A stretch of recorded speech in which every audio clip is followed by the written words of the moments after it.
বিসমিল্লাহির রহমানির রহিম। Welcome back to Sharif's online English. Sharif's online ইংলিশের পক্ষ থেকে আমি শরীফ আপনাদের মাঝে নতুন একটি ক্লাস নিয়ে উপস্থিত হয়েছি।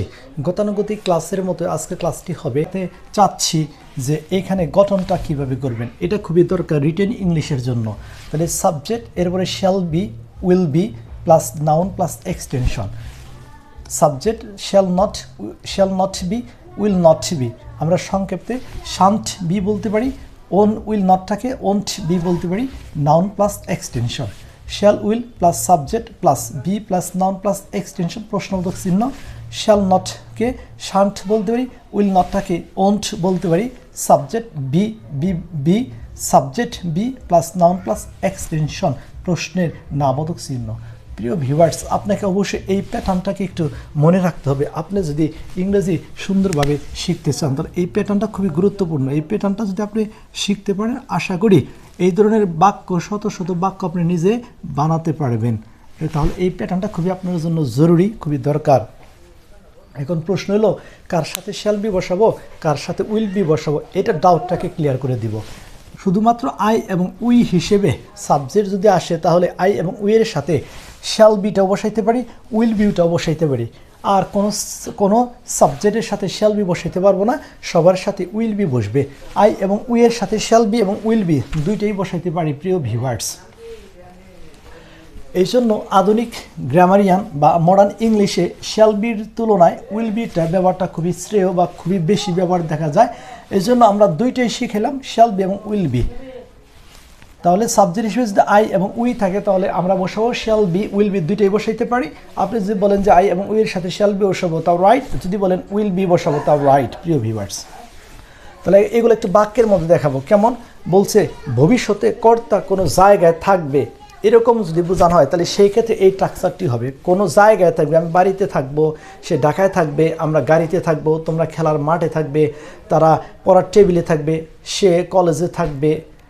তাহলে এই যে বিষয়গুলো কোনো জায়গায় থাকবে বোঝাতে এই স্ট্রাকচারগুলো কি ব্যবহার করা হয়। তাহলে এই স্ট্রাকচারটা আমি আবার আরেকটু বলে দিচ্ছি। Subject plus shall be will be plus noun plus extension. Subject shall not will not be plus noun plus extension. Shall will plus subject plus be plus noun plus extension. Shan't won't plus subject plus be plus noun plus extension প্রশ্নবোধক চিহ্ন। তাহলে আমি ঢাকায় থাকবো, এই বাক্যের subject I, আমি ঢাকায় থাকবো, I will be in Dhaka. তাহলে এখানে আইটা হচ্ছে সাবজেক্ট, উইল বিটা হচ্ছে M.B1 ইন ঢাকা। তাহলে I will be in Dhaka, আমি ঢাকায় থাকবো। এখন যদি বলি আমি ঢাকায় না থাকি, যদি বলি আমি বাড়িতে থাকবো, I will B at home, আমি বাড়িতে থাকবো। আমি বাজারে থাকবো, I will be in the market, আমি বাজারে থাকবো। তাহলে প্রিয় ভিউয়ার্স, আপনারা শুধু পরিবর্তন করবেন ঢাকার জায়গায়, সাবজেক্টের জায়গায়, তাহলে দেখবেন নতুন নতুন নাউন নিয়ে আসবেন এবং প্রোনাউন নিয়ে আসবেন, শত শত লাখ লাখ বাক্য আপনি বানাইতে পারবেন, যেটা স্পোকেন ইংলিশের জন্য খুবই সহায়ক হবে এবং আপনার ফ্লুয়েন্সি অবশ্যই আসবে 100%। তুমি কলেজে থাকবে, you will be in the college. তাহলে ইউটা সাবজেক্ট, উইল বি হচ্ছে M.B1 ইন দ্য কলেজ, কলেজটা হচ্ছে নাউন।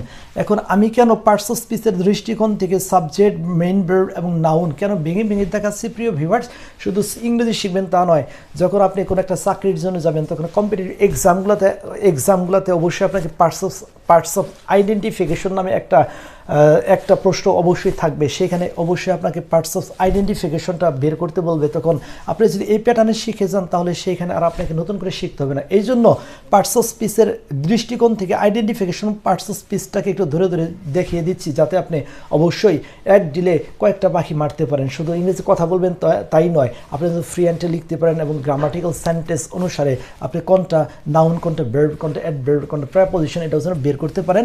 এই জন্য এইভাবে দেখানো। তাহলে তোমরা ক্লাসে থাকবে, you will be in the class. তাহলে ইউটা সাবজেক্ট, উইল বি। তাহলে এই যে ইউ আর ইউ দুটার মধ্যে পার্থক্য হচ্ছে, এটা হচ্ছে একজনকে মিন করতেছে, আর ইউ দ্বারা প্লোরাল। তাহলে তোমরা ক্লাসে থাকবে, you will be in the class. এখানে ইউটা সাবজেক্ট, উইল বি হচ্ছে M.B1 আর ক্লাস হচ্ছে এটা হচ্ছে নাউন। তাহলে you will be in the class, তোমরা ক্লাসে থাকবে। তারা কানাডায় থাকবে, তাহলে তারা দেই হচ্ছে বাক্যের subject, they will be in Canada, তারা কানাডায় থাকবে। তাহলে দেইটা হচ্ছে সাবজেক্ট, উইল বি হচ্ছে M.B1, এখানে কানাডা হচ্ছে কি নাউন। তাহলে আমরা খেলার মাঠে থাকবো, আমরা খেলার মাঠে থাকবো। এই বাক্যের সাবজেক্ট হচ্ছে উই হচ্ছে আমরা, উইল বি এটা হচ্ছে m.v1, তাহলে we will be in the playground হচ্ছে নাউন, তাহলে we will be in the playground আমরা খেলার মাঠে থাকবো। প্রিয় ভিউয়ার্স, এখানে ইউ এর পরে উইল বির পরিবর্তে আমরা শ্যাল বি বলতে পারতাম, we shall be in the playground আমরা কি খেলার মাঠে থাকবো, একই কথা হইতো প্রিয় ভিউয়ার্স। সে মসজিদে থাকবে, he will be in the mosque, সে মসজিদে থাকবে, তাহলে he will be in the মস্ক।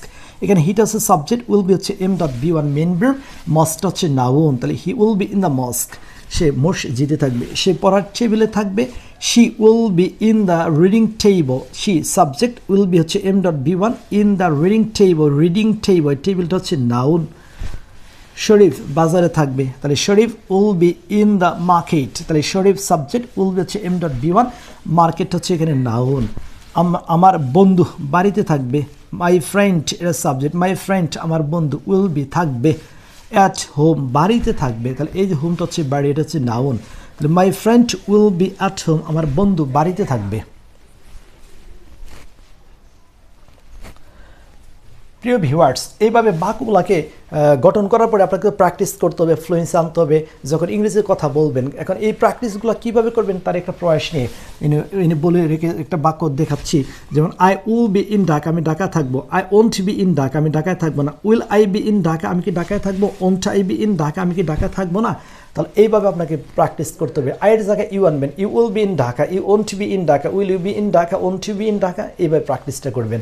এরপরে ইউ আনলেন, তারপর দেই বলতে হবে, they will be in Dhaka, they won't be in Dhaka, will they be in Dhaka, won't they be in Dhaka. এরপরে আনতে পারি কি উই, তাহলে we will be in Dhaka, we won't be in Dhaka, will we be in Dhaka, won't we be in Dhaka.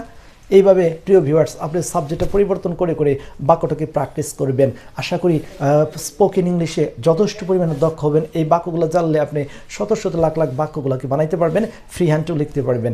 এই জন্য প্রিয় viewers, যদি ক্লাসটি আপনার কোনো উপকারে আসে অবশ্যই লাইক কমেন্ট শেয়ার করে শরীফস অনলাইন ইংলিশের পাশে থাকবেন, নতুন নতুন ভিডিও বানানোর জন্য অনুপ্রেরণা দেবেন।